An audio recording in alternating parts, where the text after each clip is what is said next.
We've seen that microbial life started on the Earth within the first 500 million years after the Earth formed, when conditions were very inhospitable. It could be argued that it's likely that microbes will form on a habitable planet, in which case we might expect to see microbes elsewhere, on many of the habitable worlds currently being found by planet hunters. If we found microbes on another planet, people would get excited, scientists particularly, but maybe the excitement would fade. Perhaps what would really get us excited is the discovery of creatures like us, or at least akin to us, creatures of much higher function and form that have intelligence or sentience or self-awareness. What is the role of intelligence in the universe in terms of the evolution of life? As with the general question, we have no idea, but it helps to take a slightly broader view of intelligence among the creatures on this planet. Without claiming that they're intelligent in any way, even plants have complex capabilities and ways of responding to their environment that, seen from afar, show a signature, perhaps, of intelligence. To the people who study them, social insects are fascinating and also illustrative of the fact that intelligence sometimes comes from the combine or the commune rather than the individual. Social insects are capable of engineering marvels and fairly complex behavior.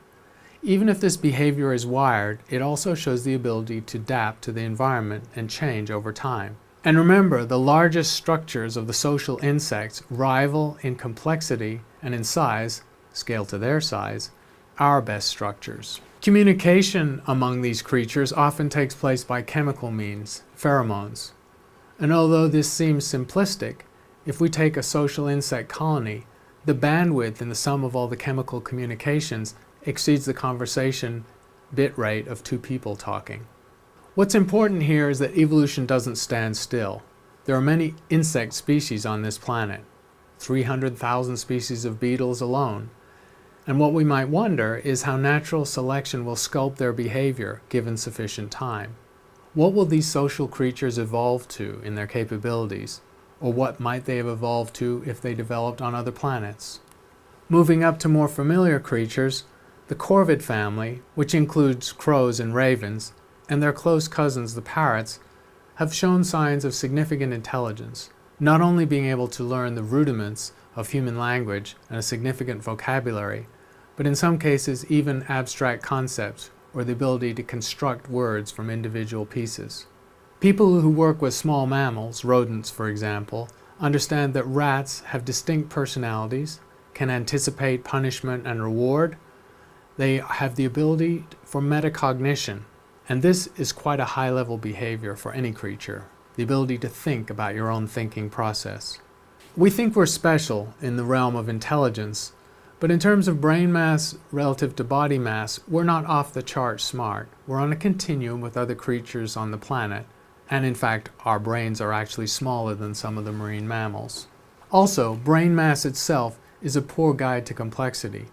It's the level of cortical folding and complexity in the structure of the brain that really dictates the resultant intelligence. In this situation, all you need to know is that the Caledonian crow called Betty had never been in the situation before. Crows in the wild do poke sticks into holes in trees to get bugs and ants for food.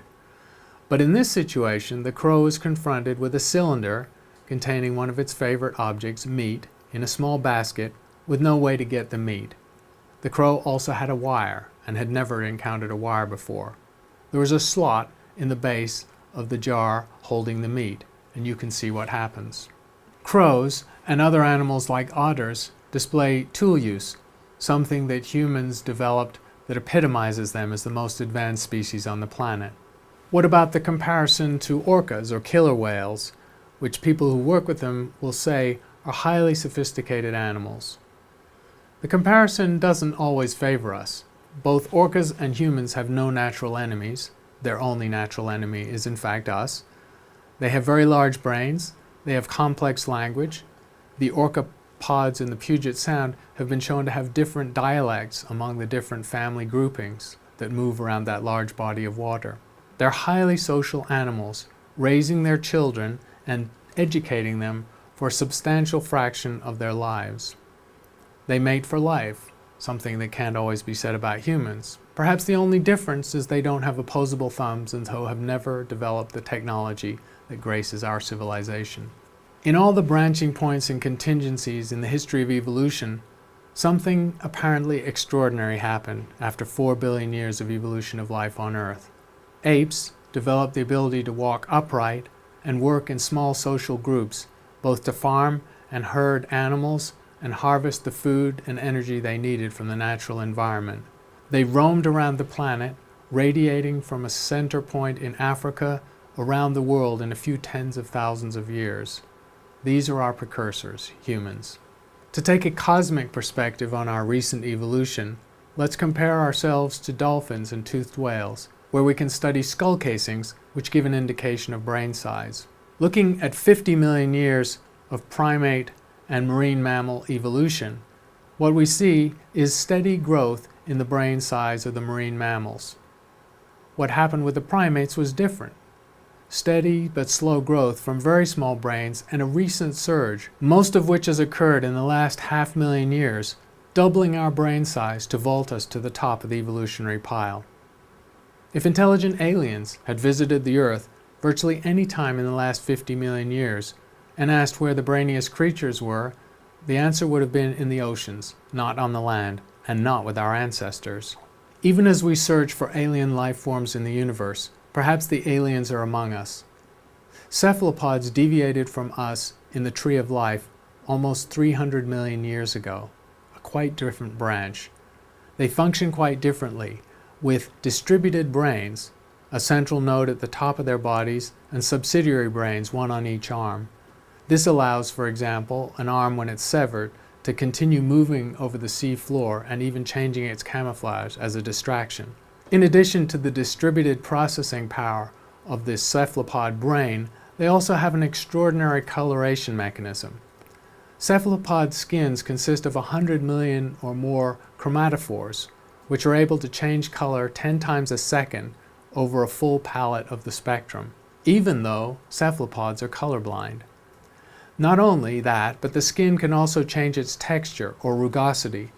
So cephalopods are observed to take the texture of smooth stones or planks of wood or rusty iron filings. It's an amazing capability. Because they're solitary creatures, it's very hard to understand their true intelligence.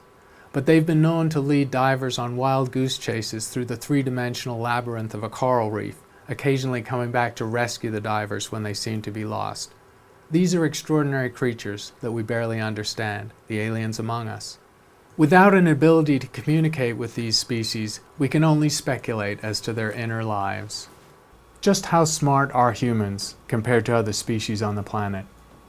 We're undoubtedly attached to our own exceptionalism, and there's no doubt that large brains and opposable thumbs have taken us to a preeminent position on the planet, able to bend it to our will. But going down the spectrum of animals, there are significant capabilities. Probably any creature with a central nervous system can experience pain. Sentience is limited to perhaps a smaller number of creatures. We have evidence of problem solving and use of tools in a set of about a dozen or so mammals. Moving up the spectrum to the largest marine mammals, there are large brains and very complex behavior. We can only speculate what the inner lives of these creatures are. Part of the problem is the difficulty of communication. Dolphins and killer whales or orcas have been taught how to make communication with humans in large tanks by tapping symbols on the sides of the pool and being trained in how to use them. But that's making marine mammals communicate on our terms. We have no idea how their own language works. And the same is true for other creatures, such as cephalopods. We can't even communicate with the apes with whom we share 99% of our DNA. Dolphins are exquisitely adapted creatures whose evolutionary form has not changed for 10 or 15 million years. They're so perfectly adapted, they don't need to evolve much. Again, we don't know what goes on in their lives. Do they have qualia, which is what philosophers define as the particularly human attribute of knowing what the color red is, or of experiencing a sunset, or being able to communicate an emotion that we feel to somebody else? We simply don't know. There may be intelligent creatures on other planets, but as some people have pointed out, If we traveled light years from the Earth to an Earth-like planet and found something like an elephant or a dolphin or an orca there, we'd think it was so marvelous that we'd do everything we could to learn about it, protect it, and celebrate it. But we already have the dolphins, we already have the orcas, we already have the elephants right here. We're almost certainly the most intelligent creatures on the planet, but the diversity of intelligence and the way it operates among species on this planet is worth studying more closely, because what evolution might have led to on other planets in the universe could be equally diverse, and more so. We've probably underestimated the intelligence of some of the co-denizens of the planet simply because we don't have the ability to communicate with them.